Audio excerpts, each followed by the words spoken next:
Camarades peuple d'Afrique, peuple de Côte d'Ivoire, mes chers frères et sœurs, du Lutako Gourmand, peuple de France,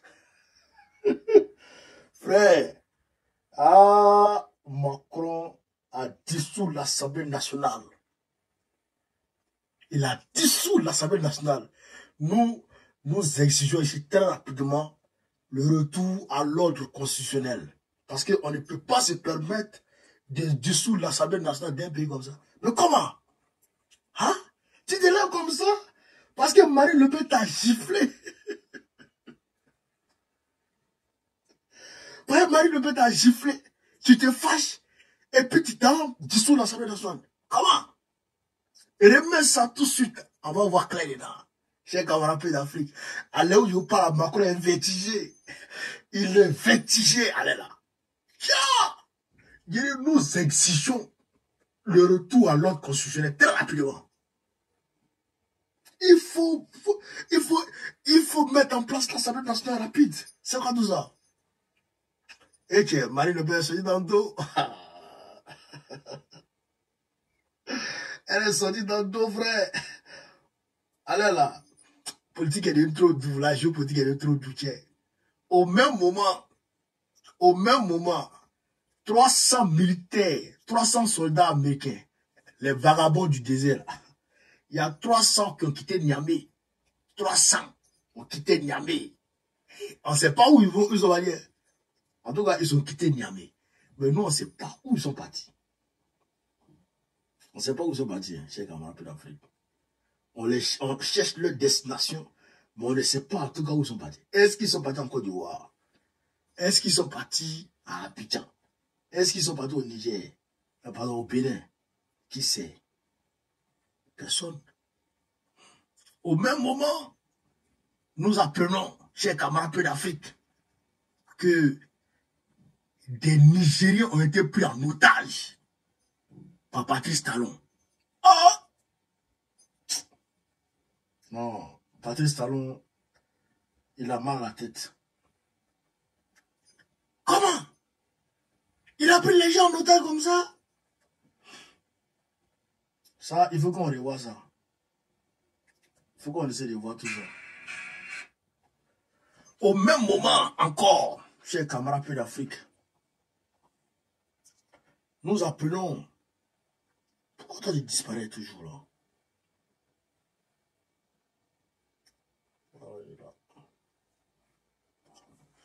Au même moment, nous apprenons encore que les Maliens, Assimi Goïta est allé prendre près de 300 Maliens en Côte d'Ivoire après la bataille de l'abattoir de Poboué pour les envoyer dans son pays, mon cher. Il dit, mes frères, mes parents, quitter dans l'affaire des Ivoiriens, par là, ils ont commencé à Poboué, là, on ne sait pas où ça a terminé. Donc, les enfants, les femmes et tout sont montés. Chers camarades d'Afrique, avant d'entrer effectivement dans les vues du sujet, je voudrais vous donner une information. Le samedi 29 juin 2024, samedi 29 juin 2024, à partir de 13h00, je vous attends à la place Trocadéro pour une grande marche de la place Trocadéro jusqu'à l'ambassade de Côte d'Ivoire. Cette fois-ci, on ne va pas aller dans le trou où ils nous mettent là. On va rester à la place Victor Hugo. On va installer un podium pour les prises de parole poignantes. Frère, non, mobilisez-vous comme un seul homme. Alors, qu'est-ce qui se passe en France? On va commencer par la France. On va continuer. Qu'est-ce qui se passe en France, chers camarades? Eh bien, il y a eu les élections européennes. Marine Le Pen est parti, Macron est parti, Mélenchon est parti, tout le monde est parti. Frère, Macron pensait qu'il allait gagner. Il ne savait pas que ce n'est pas Marine Le Pen qui dirigeait son parti. Il y a un jeune qu'on appelle Jordan Bardella. Jordan Bardella. C'est lui qui dirige le parti de Marine Le Pen. Le RN, le Rassemblement National. Frère, quand ils ont commencé les votes, d'abord la campagne. Hein? Non, petit là, c'est un 10. Tu l'aimes pas, un petit là, c'est un 10, frère. Il a pris la société française, couche par couche, il a commencé à rentrer. Il va voir telle couche, il parle avec eux. Il va voir telle couche, il parle avec eux. Les jeunes, il parle avec eux. Il a pris TikTok en otage. Il a pris Facebook en otage. Il a pris Twitter en otage. Il a pris YouTube en otage. Les réseaux sociaux, il a pris en otage, frère. Il a commencé à mener sa politique, sa campagne. Débat. Lui et puis le numéro 2 de Macron, Gabriel Attal. Ce qu'on appelle Gabriel Anal. Ah non, c'est Gabriel Attal. Donc, Gabriel Attal et puis le petit, ils vont se prendre dans un débat. Frère, où il va couler Gabriel Attal. Vous savez c'est où? Il dit Macron parle. Il parle de Russie. Quel est le premier pays importateur du gaz russe en Europe? Frère, Gabriel Attal est là et puis il est vertigé. Il dit c'est la France. Le premier pays importateur du gaz russe, c'est la France. Vous parlez, vous êtes des hypocrites, vous n'êtes pas crédibles. Vous traitez la Russie de tous les noms, de tous les péchés d'Israël, mais c'est vous qui êtes le premier importateur du gaz russe. Vous enrichissez la Russie. Et d'ailleurs, même, je tiens à vous donner une information. La Russie est devenue la 4e puissance économique mondiale, selon la Banque mondiale. Ça, je vous donne comme information. Cadeau. Frère, putain, la vertigé Gabriel Attal. Il dit, au lieu d'acheter le pétrole avec la Russie directement, vous allez acheter le pétrole russe avec les Émirats Arabes Unis et puis l'Inde, qui eux aussi achètent le gaz avec le pétrole avec la Russie. C'est-à-dire que l'Inde achète le pétrole avec la Russie, les Émirats achètent le pétrole avec la Russie, après la France passe derrière pour aller acheter le même pétrole de la Russie à ceux-là. Il dit, mais vous êtes comment? Frère, quand il a placé ses pions, il a vertigé Gabriel Attal. Mais après, il dit non. On dit non, c'est fini. On dit c'est fini. Putain, il va gagner. Ah non. L'élection a commencé. Les gens sont en train de voter. Quand même, mettez les cœurs. C'est pas tout ça. Mettez les cœurs. Tapotez. Les gens sont en train de voter. Les tendances sont en train d'arriver. On voit que le petit est devant. Marine Le Pen. Fia, bye. Marine Le Pen fétiche Macron. Où ils vont dire 15 heures, elle a déjà fétiché Macron. Grâce au petit Bardella. Frère, quand Macron a vu ça, Jordan Bardella s'est levé. Il a fait son discours. Il dit, Macron, il faut dissoudre l'Assemblée nationale parce que tu n'as plus la légitimité du peuple. Ok. Macron, il a vu ça. Mais c'est ça qui a été la frappe. C'est ça qui a été le coup de canon. Quand Gabriel Attal a fait son discours, il dit, Macron, tu dois dissoudre l'Assemblée nationale parce que tu n'as plus la légitimité du peuple français. Le peuple français s'est exprimé autrement. Il a décidé que le RN soit le parti au pouvoir. Oh! Normal. Macron a pris un coup, c'est-à-dire un coup de poing dans sa tête. Boum, dans son oreille. Ouh, les vertigés. Oh, c'est là, bon. Il dit, envoyez la télé. Hop, on mobilise les caméramans maintenant.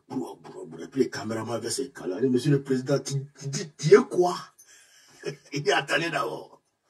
Il est rentré, il allait voir son Kadhafi. Il a essayé de taper. Puis il est là maintenant. Il dit, on va l'Assemblée nationale dissoudre. On dit, mais l'Assemblée nationale dissoudre, c'est coup d'État ou bien quoi? J'ai cru. À un moment, j'ai cru que on était au Gabon à 4 h du matin. Ali Bongo dit, il a gagné. On dit, hey, Tu n'es plus présent si l'Assemblée nationale est dissoute. Toutes les institutions sont dissoutes. Aïe! Frère! Donc, actuellement, là, les Rachel Keke, là, elles ne sont même plus députées. Parce que Marine Le Pen t'a frappé. Notre soeur Rachel Keke, tu l'as mis dans son poste. Tu es malade, mais moi. Tu sais comment elle a souffert pour être députée dans France, là? Hein? Tu sais comment elle a souffert pour être députée dans France, là? Et puis tu viens dissoudre ça comme ça. Elle n'est plus députée. Mais comment? Donc, il remet la balle au centre. Donc, le 30 juin. Et puis, c'est le 30 juin tout de suite, là. Le 30 juin tout de suite, avant l'élection. Comment? Il faut laisser le temps aux gens de se rattraper dans le temps pour pouvoir se préparer dans le temps en fonction des élections qui ont fait dans le temps. Mais tiens, en même temps, 2 semaines, c'est quoi ça? T'es malade ou bien quoi? Et le 29, nous on marche, hein? S'il y a campagne, nous on s'en fout de campagne ici. Nous on marche le 29. Le 29 juin, nous on marche ici. Non, il faut que moi-même je sois dans le dispositif de Rachel Keke. Il fait campagne pour Keke. Il fait campagne pour Keke. Parce que ça là, tout ça là, c'est... Attends, c'est un complot. C'est un complot contre Keke. C'est un complot. Mais si Marine Le Pen t'a giflé, où est nos problèmes? Si Marine Le Pen a gagné, où est nos problèmes? Non, il n'y a pas de problème. Hein? Il n'y a pas de problème. Donc, il a dissous. Donc, le problème, c'est quoi aujourd'hui, chez Kamara Benafi? Si Gabriel Attal, non, quel Attal même, quitte ici l'Attal de quoi là? Quitte ici là. Si Jordan Bardella, avec Marine Le Pen, gagne, remporte la majorité encore, hein? Remporte la majorité encore, frère, Gabriel Attal, L'Attal même, je sais quoi dans ma bouche, l'Attal même, ça va se reposer. L'Attal, il est renvoyé. Jordan Bardella devient Premier ministre, ou bien Marine Le Pen devient Premier ministre. Je sais que Marine Le Pen ne peut pas accepter. Donc Jordan Bardella devient Premier ministre, donc le RN prend la place du Premier ministre. Comme Dominique de Villepin et puis Jacques Chirac. Ils vont cohabiter. Mais, ils cohabitent déjà. Ils cohabitent déjà. La loi de l'immigration, la loi sur l'immigration, là, c'est la loi, c'est Marine Le Pen qui a fait cette loi, puis c'est passé. On sait même pas, même loi, même pas dit où. Donc, aujourd'hui, Macron, il sera obligé de cohabiter, de partager son pouvoir. Donc, ce qui revient à dire que ça met en cause l'ordre des choses au niveau géopolitique aujourd'hui. Ce que ça veut dire, que ceux qui continuent Macron pour être président en Afrique, là, le patron là, il n'a plus 2 pieds, il a 1 pied maintenant. Donc où on est là, on va, je demande à tous les franco-ivoiriens, tous les franco-africains, frère, de voter contre Macron. Votez contre Macron. Votez Mélenchon. Votez Mélenchon. Mélenchon n'a pas gagné. Mais imaginez Mélenchon, Premier ministre. Ouais, Macron, ouais, lui. Et ça, c'est la bagarre. Mais si Jordan Bardella aussi gagne, il va mélanger Macron. Si Macron dit que Draman sera candidat en Côte d'Ivoire, il va dire jamais.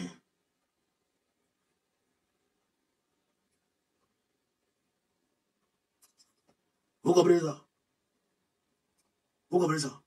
Il va dire jamais. Donc, merci pour les cadeaux TikTok, merci infiniment. Vous comprenez ça? Donc, c'est mélangé. C'est mélangé. C'est mélangé sur Macron, là. Où il est là, les vertigés. 2027 même, c'est que, comment il va faire, puis 2027 va arriver, et puis il va partir.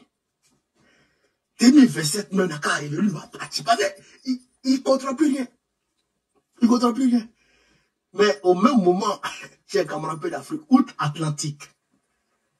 Je trompe. Ça va pas là-bas. Papi Joe se cherche. Il se cherche dans le compte. Papi Joe se cherche. Les sondages sont toujours favorables à Trump. Okay. les sondages sont toujours favorables à Trump. Trump est toujours, c'est-à-dire qu'il est toujours majoritaire dans les sondages. Malgré que les procès, mais son électorat ne fait que grandir. Mais aujourd'hui, vous savez qui est dans le procès? Le fils de Joe Biden. Hunter Biden. Hunter Biden, il est comme ça. Petit drogué. On dit, il est accusé de détention illégale d'armes à feu écoutez, de détention illégale d'armes à feu sous effet de stupéfiants. Ce que ça veut dire quoi chez nous, en Côte d'Ivoire? Ça veut dire qu'il a fumé drogue et puis il a arme à feu. Illégalement, il n'a pas le droit d'avoir arme et puis il a arme. Et puis il est drogué, et puis il est niais. Donc ça là, il peut ouvrir le feu sur tout le monde. Donc on dit c'est ça qu'il a accusé de ça, le fils de Biden. Donc ils vont le coffrer. Biden dit, même si mon fils est coffré, je n'ai pas le gracier. J'ai laissé la justice se faire. Et puis je vais, comment on appelle ça, et puis je vais le laisser payer sa peine. On dit, mais ça, il y a la théorie et puis la pratique. S'ils ont pris ton fils ici, le mettre dedans, on voit ce qu'il t'a fait. Au-delà de ça, il allait prendre une autre loi, un autre décret. C'est quoi ce décret-là? Il a fermé la frontière avec le Mexique. Il a fermé la frontière avec le Mexique. Bon, qui a fermé la frontière avec le Mexique. Ça, c'est les républicains qui mènent ce combat-là. Donc là, il se met à dos la minorité, on va dire, comment on appelle ça, latino qui est avec lui. Les latinos là, leur communauté qui est aux États-Unis là. Et ils étaient avec les démocrates, parce que les démocrates étaient favorables quand même à l'immigration. Mais toi, Trump, et toi, Joe Biden, qui va fermer la frontière contre ceux-là. Donc, la communauté, comment on appelle, latino qui est là-bas, là. Non, ils sont plus prêts, plus. Au même moment, la communauté musulmane des républicains qui votaient en majorité pour les républicains, ils ne sont plus prêts pour Joe, à cause de ce qui se passe à Gaza. Donc aujourd'hui, ça va plus. Ça va plus plus haut. Hein? Et Ridi, sois salué mon frère, merci pour l'histoire. Regardez ça. C'est gâté point. Donc aujourd'hui, Macron, Joe Biden, ça va pas.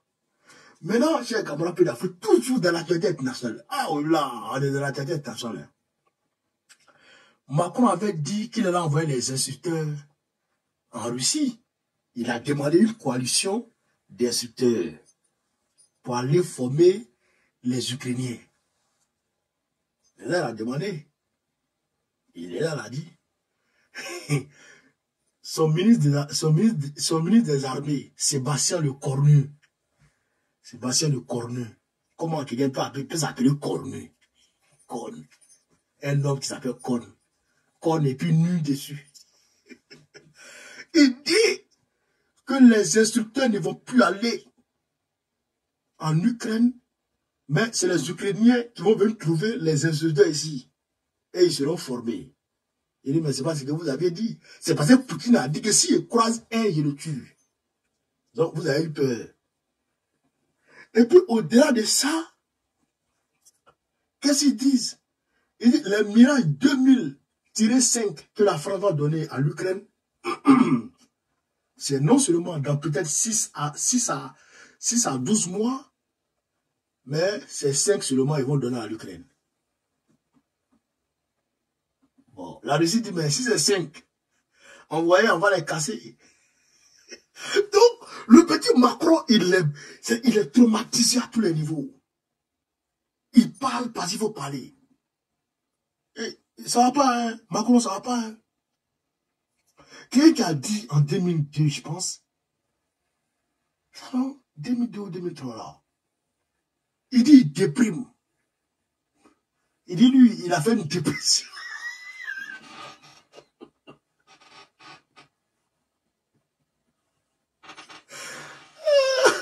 Président qui s'arrête devant les gens pour dire qu'il a fait une dépression. Mais les habitants de ce pays me donnent avoir peur. Si le président même déprime, mais nous on fait comment? Non, nous on mourir. C'est comme un peu d'Afrique. Donc, voilà un peu ce qui se passe au niveau de Macron, Papi Joe et leurs amis. Bon, ils ont là Van der Leyen. Van der Leyen reste toujours parce que son parti a gagné au niveau des élections européennes, dont son parti est majoritaire. Donc, elle reste toujours. La go sèche là, Krebe qui est parti en Chine. Et puis, Xi Jinping dit, quitte ici, quitte ici. Xi Jinping dit, quitte ici, quitte ici. Va là-bas, va t'asseoir là-bas. Macron, viens ici. Et Macron, tu t'en vas en Russie. Et puis, tu prends Van der Leyen pour aller en Chine. Tu prends Van der Leyen pour aller avec là-bas. Xi Jinping, lui, ne s'amuse pas. Il dit, quitte ici, toi, tu es qui? Que je suis la présidente de la commission de l'Union européenne. Tu es président de quel pays?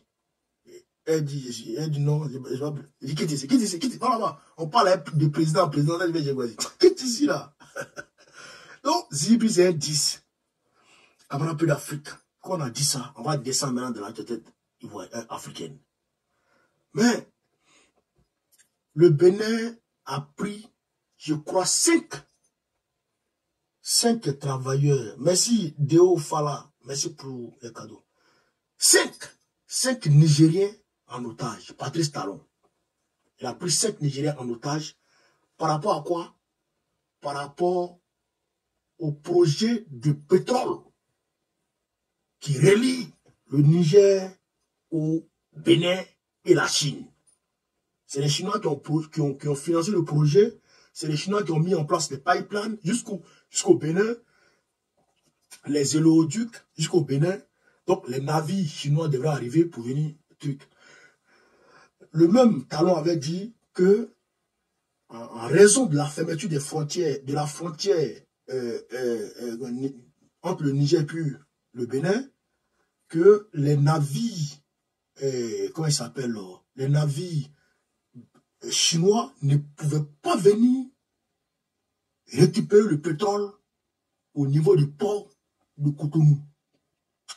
Les Chinois ont réglé le problème et donc les 5 personnes-là sont venues dans le cadre du travail comment on appelle ça, du projet de l'hélioduc. Vous comprenez ça? C'est pour venir travailler à ce que les navires chinois puissent prendre le pétrole pour aller à ça. Ils étaient venus travailler dans ça. En fait, ils travaillent pour cette filière-là. Il y a 3 qui sont directement reliés à l'État nigérien, et puis les 2 autres sont reliés, je pense, à l'entreprise directement. Vous comprenez, non? Patrice Talon les a pris. Il dit, il voulait faire coup d'état sur lui. Talon. Il les a pris, hein. Il dit, il voulait faire coup d'état sur lui. Il dit, mais Talon, il ne faut plus t'appeler Patrice Talon, il faut t'appeler Patrice Soulier. Parce que Talon, là, ça te traumatise, ça te rend bête. Il va vous dire quelque chose.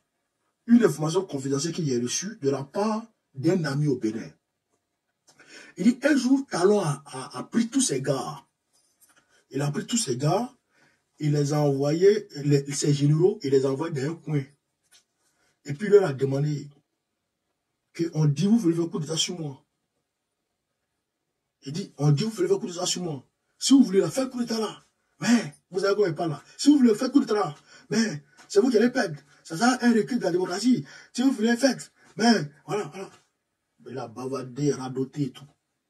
Les généraux le regardaient comme ça, et puis ils ont dit, toi tu fais rire. Parce qu'ils voulaient que ces généraux-là rentrent en guerre contre le Niger. Et ils ont dit jamais. Et qu'est-ce qu'il fait? Patrice Talon, il prend des grosses pierres pour aller déposer sur la route à la frontière Togo-Bénin. Parce que les commerçants béninois passaient maintenant par le port de Lomé.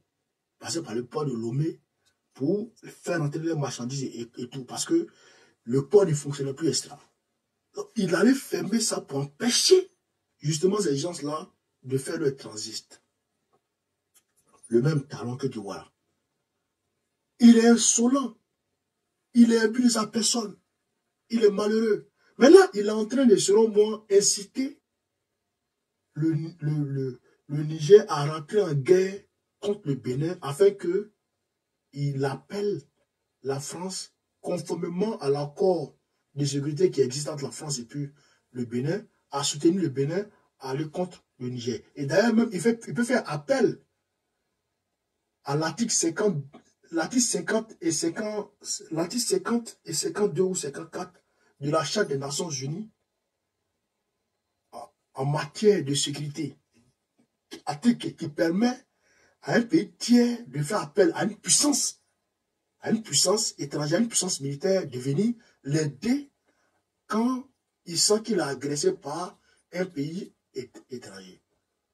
Ça, c'est les dispositions des Nations Unies. Donc, quand il va faire appel, quand il va, conformément à ces articles-là, il peut faire appel non seulement à la France, mais il peut faire appel aussi aux États-Unis.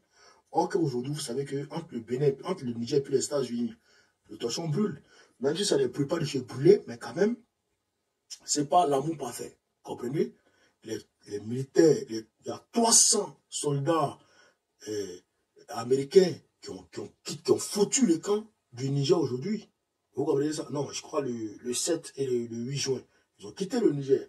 Donc, on a eu des formations, effectivement, aujourd'hui. Donc, aujourd'hui, il y aura moins. Donc, c'est ce que Patrice Talon est en train de chercher. La même provocation que Grand Ouattara fait au niveau du Burkina Faso avec la Côte d'Ivoire, c'est la même chose que Talon est en train de faire vis-à-vis du Niger. Mais je dis aux Nigériens de ne pas rentrer en guerre. Laissez ce problème aux Chinois. C'est leur projet. Les Chinois ont les leviers diplomatiques sur lesquels ils peuvent appuyer pour faire pression sur Talon afin que Talon puisse libérer les gens. Mais ils sont venus dans le cadre de l'accord concernant ce problème de gazoduc, d'oléoduc là, de pétrole là. C'est pour ça qu'ils sont venus. Ils ne sont pas venus pour ouais, ils sont venus pour ça. Donc, il ne faut pas emmerder les gens. S'il y a quelqu'un qui doit faire coup d'état sur toi là, tu sais, ce n'est pas le Niger qui peut faire coup d'état sur toi. Voilà. Ce n'est pas le Niger qui va faire coup d'état sur toi. S'il y a quelqu'un qui doit faire coup d'état sur toi, tu sais très bien. Voilà. C'est la France qui peut faire coup d'état sur toi. Parce que c'est elle qui est habituée à faire coup d'état sur les gens en Afrique. Avec les Bob Dinard, les Foucault et tout. On est au courant de ça. Voilà. Donc, chers camarades de l'Afrique, je pense qu'on a dit beaucoup de choses. Voilà.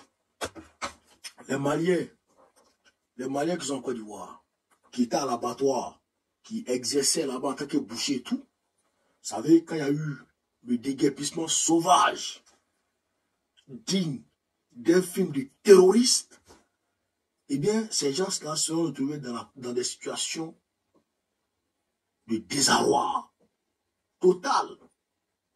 Donc, Assimi Goïta, se sentant interpellé, et à la veille de la fête de la Tabaski, il allait prendre ses parents et ses compatriotes pour les envoyer au Mali. Parce que les gens, ils ont cassé leur maison.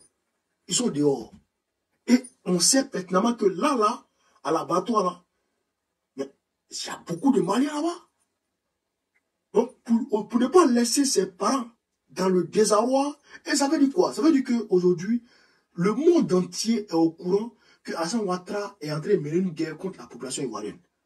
Parce que le fait que Assimi Goïta aille chercher ses gars, ses compatriotes, parce que Ouattara n'a pas pris de mesures au préalable de les reloger conformément au droit international en la matière, eh bien, Assimi Goïta est allé les chercher pour les reloger. Donc, ça veut dire qu'Alassane Ouattara, il viole le droit international à ce niveau-là. Il viole le droit de l'homme à ce niveau-là. Il viole les dispositions chers camarades d'Afrique, des Nations Unies, et même de notre constitution à ce niveau-là. Parce que dans un premier temps, il y a des règles. Quand il veut délocaliser des populations, quand il veut déguerpir des populations, il y a des règles. On ne dit pas non, on ne dit pas pas faire, mais il y a des règles. Ça se fait en fonction selon des règles. Il faut déjà faire ceci, il faut déjà les informer, discuter avec eux, les convaincre. Ça, il faut les convaincre. Ça existe, il faut les convaincre d'abord. D'un premier temps. Deuxièmement, il faut les dédommager. Oui, il faut les dédommager. Parce que dans le déplacement et tout, il y a des verres qui seront cassés, il y a des tapis qu'on ne pourra plus récupérer, il y a des ceci, il y a des cela. Le transport, il faut les indemniser pour qu'ils puissent trouver le transport tranquille et tout ça. Vous comprenez ça? Et puis le relogement, là, il faut que le relogement qu'ils vont avoir, la maison où ils s'en vont, là, il faut que ça soit au moins la même valeur de la maison que tu es en train de casser. Tu ne vas pas les mettre sous des tentes. Tu ne vas pas les mettre sous des bâches de fortune. Ce n'est pas comme ça que ça se passe. Donc Ouattara brûle toutes les étapes. Il est maudit. Il est criminel. Comme il fume drogue. Donc je pense que il peut dormir. Il peut dormir tranquille. Et même ronfler. Et même lâcher. Frère, il peut dormir. Sinon, en temps normal, un être humain, un être vivant, pas humain même, un être vivant, qui peut casser le domicile, le dortoir de son semblable être vivant, et puis dormir tranquille, avec sa conscience, c'est impossible. Moi, je ne peux pas aller détruire la maison d'un homme, d'un être humain, le mettre dans une situation de précarité extrême, où il ne peut même pas se laver. Imagine les femmes. Imagine les femmes. Imagine les femmes. Elles n'ont plus de douche. Elles n'ont rien. Elles font comment? Elles font comment? Chers camarades d'Afrique. Elles font comment? Ils ne pensent pas à ça. Et les enfants, ils dorment où? Ils dorment comment? Les enfants qui sont fragiles, ils font comment?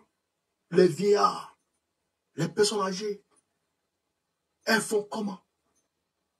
Ils ne pensent pas à ça. Comme ils fument drogue. Donc, la drogue va lui permettre de dormir. C'est pourquoi il est comme là. Bouche là en train de se pencher sur moi. Mais un jour, on va se réveiller, puis on va les retrouver drama, on va dans sa bouche arriver ici. C'est compliqué, ce pays. C'est compliqué. Donc, j'ai un camarade peu d'Afrique. Voilà un peu ce que je voulais vous dire ce soir. Donc, je vous demande de partager au maximum cette vidéo, de la même partout à travers mon acquis. N'oubliez pas, le 29 juin 2024, 13h00, place Trocadéro, ambassade de Côte d'Ivoire, chers camarades d'Afrique. N'oubliez pas, ça va se passer ce jour. Ouattara doit parler le 18 juin. Le 18 juin, on est suspendu à ses lèvres. S'il a parlé Konori, là, à Teja, à Tetimea. Actuellement, nos lieutenants c'est-à-dire que nos lieutenants sont actuellement, frère, en Côte d'Ivoire, sont à l'intérieur du pays. Partout. Dans les hameaux. Dans les campagnes. Frère, dans les villes les plus reculées. Ils prennent moto pour rentrer dans les globes, les Kourangayo, les Conféyoro, tous les Créféyoro, pour aller informer, pour dire apprêtez-vous, apprêtez-vous, apprêtez-vous. Babou est candidat. Babou est candidat. Ouattara ne veut pas qu'il soit sur la liste électorale. S'il s'amuse à Teja, tout le monde est chaud. tous les Ivoiriens sont chauds bouillants.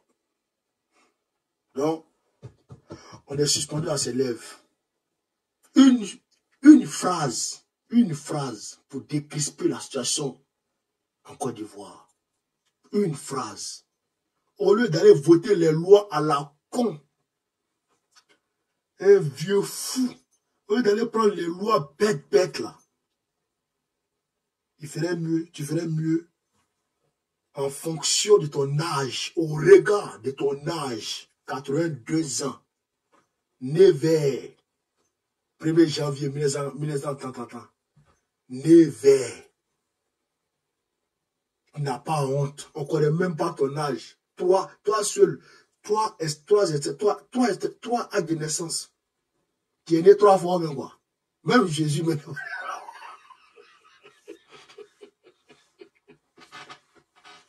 Hein? Il faut penser à ton âge. Tu vas mourir bientôt.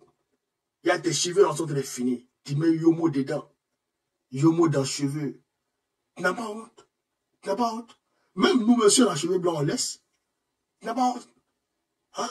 Tu ne vas jamais voir cheveux blancs de Ouattara. Tu ne vas jamais voir Bab blanc de Ouattara. C'est Bab même, on ne voit jamais. André Magouya.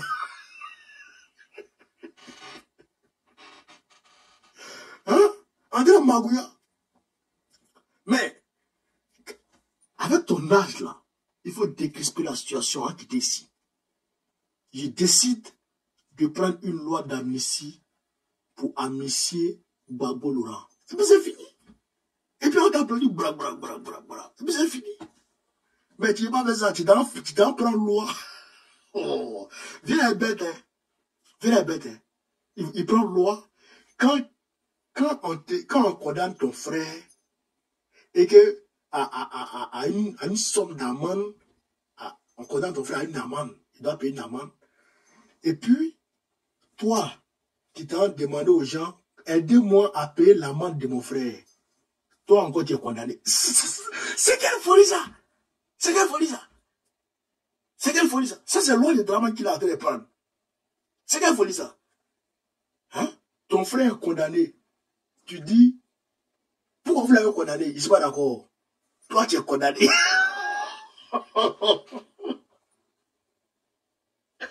Frère, ça, c'est pas pays de brigands, ça. Si les gens qui ne fument pas de drogue, des gens qui ne fument pas de drogue, SCP se comportent comme ça. Hein? De vous à moi, quand c'est la vérité, quand c'est droit dans les yeux. Des gens qui ne fument pas de drogue, qui ne voient pas Kadhafi, qui ne voient pas Kadhafi, SCP se comportent comme ça. Aïe! Même dans la jungle, quand les animaux sont pas contents, ils font des gestes. Aïe! Non mais comment? Donc, on demande au gouvernement de décrisper la situation. Parce que si tu ne décrispes pas la situation, le pays là, ça prend feu. Moi, je dis clairement, le pays là va brûler. Net! Alors ça, il faut que tout le monde... Et puis c'est un peureux. Tu n'as pas sauté clôture. Tu n'as pas sauté clôture, ni sang. Clôture, ou tu es fouché, ou tu es sauté clôture, on te fouche, on te balaye. Tu as tombé pas sur ta tête là. Tu as prendra. Ou tu prends clôture comme ça là. Lance-pierre, on vise ta tête d'un lance-pierre. Ça va te prendre ici, dans ta nuque là. Il n'y a pas de cheveux là. Comment? On ne peut pas accepter ça. Puis là va brûler, je vous le dis. Si Draman s'amuse, puis là va brûler. Parce que nous là, Gbagbo là, c'est notre candidat. C'est pas négociable. C'est pas négociable. Tu veux pas, Gbagbo là, c'est notre candidat. Il a besoin de 5 ans sur moi. 5 ans. 5 ans. 5 ans sur moi. Et en 5 ans, en Algérie, pays là. Il finit ses 5 ans, il va s'asseoir. Quelqu'un devient gérer pays là. Voilà, puis on avance. Mais, tu ne peux pas nous imposer un quelconque candidat. Pourquoi? T'as de qui? T'as de qui? Pas être amarré femme blanche, quoi. Femme blanche, waouh, là. Femme waouh, qui a traîné dans bureau des gens, là. Ah, oui. Ces femmes-là, on n'a jamais vu. Ces femmes-là, on n'a jamais vu dans le pays, là. Hein? Ces femmes-là, on n'a jamais vu. Nous, on est ici, là. Ouais, femme blanche, tout ici. Nous, on va femme blanche partout. Comme tu as marié femme blanche, donc c'est toi qui dois décider de ce que l'on doit faire. Comment? Tu es malade ou bien quoi? Eh bien, ils ont pissé dans ta tête, ou bien coupé dans ta tête. On ne peut pas accepter ça. Voilà. Chers camarades d'Afrique, voilà, c'est en ce thème que je voulais vous dire bonne nuit. Sur ce, vive l'Afrique libre, vive le panafricanisme, vive tous les présidents panafricains, pas beau président du Congo en 2025, Inch'Allah. Le combat continue. On est ensemble.